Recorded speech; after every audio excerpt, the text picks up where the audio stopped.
Le module électronique qu'on voit ici, c'est un module qu'on peut rajouter sur tous les appareils de la ligne R. Le module, elle a trois fonctions. Première fonction, c'est fonction nivelée. Ça veut dire si l'appareil est placé très très haut et on ne voit pas les niveaux à bulles, on peut régler l'appareil avec des niveaux électroniques sans avoir besoin de voir les niveaux. La deuxième chose que je peux faire avec le module électronique, je vais changer maintenant le modus. Je peux mesurer la distance avec du ultrason qui permet de me couvrir une distance de 50 cm jusqu'à 11 mètres à peu près. Je veux dire là, je peux faire une mesure. On va voir maintenant, le système mesure une distance de 8 mètres 92, 13 cm. Ça veut dire, c'est une mesure constante, continue.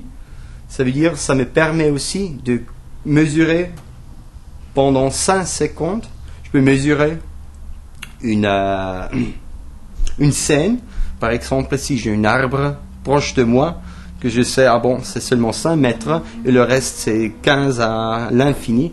Comme ça, je peux faire comme un scanning avec le module ultrason et mesurer les différentes distances que je peux lire tout le temps sur le LCD en real time.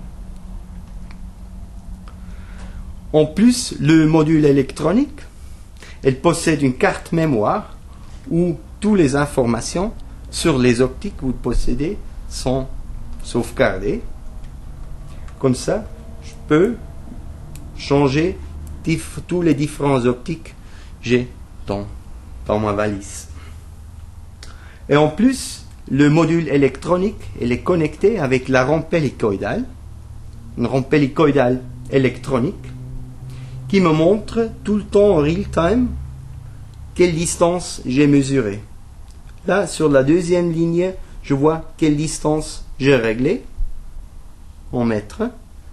Et en bas, en plus, je vois les profondeurs du champ pour les 4 diaphragmes de 5, 6, 8, 11 et 16.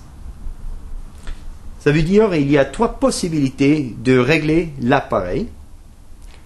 Je peux la régler avec le ultrason, ça veut dire je mesure la distance, et après je veux régler la rampe hélicoïdale jusqu'au point que la lumière verte s'éteint. Et après je suis sûr la chambre est réglée jusqu'au point qu'on a mesuré. L'autre possibilité, c'est de mesurer avec un laser, un distomètre. Avec un distomètre, on peut mesurer des points. Ça veut dire c'est pas comme avec l'ultrason où on a un angle de 15 degrés. Avec le laser, on peut mesurer un point et après, si on mesure par exemple 14 mètres, je peux seulement régler ma rampe hélicoïdale à 14 mètres.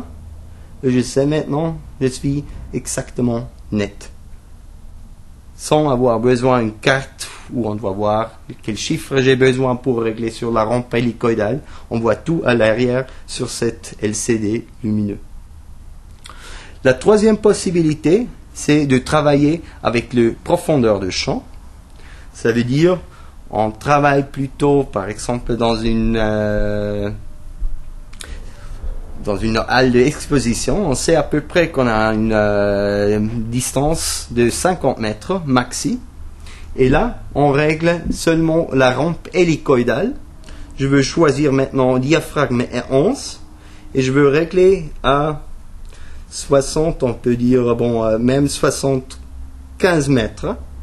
Et maintenant, je peux lire tout de suite avec cette 47 mm, diaphragme 11, j'ai une profondeur de champ de 11 mètres 40 jusqu'à 75 mètres. Si cette profondeur ne me suffit pas, je peux maintenant faire une deuxième image. Ça veut dire le point le plus proche, qui est 11 mètres 40, On va le bouger maintenant, l'autre côté.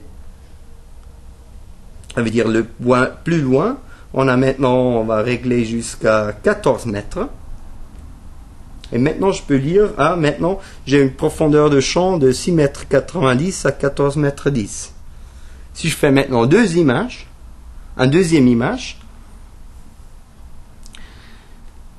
j'ai une profondeur de champ qui me permet de couvrir les 6 mètres 70 jusqu'à 75 mètres sans avoir mesuré une distance. Et après, les deux images, on peut, dans Helicon Focus ou CS5, sandwicher, et comme ça, une image qui a une profondeur très très importante, sans être obligé de travailler avec une optique qui est beaucoup plus courte pour avoir assez de profondeur de champ.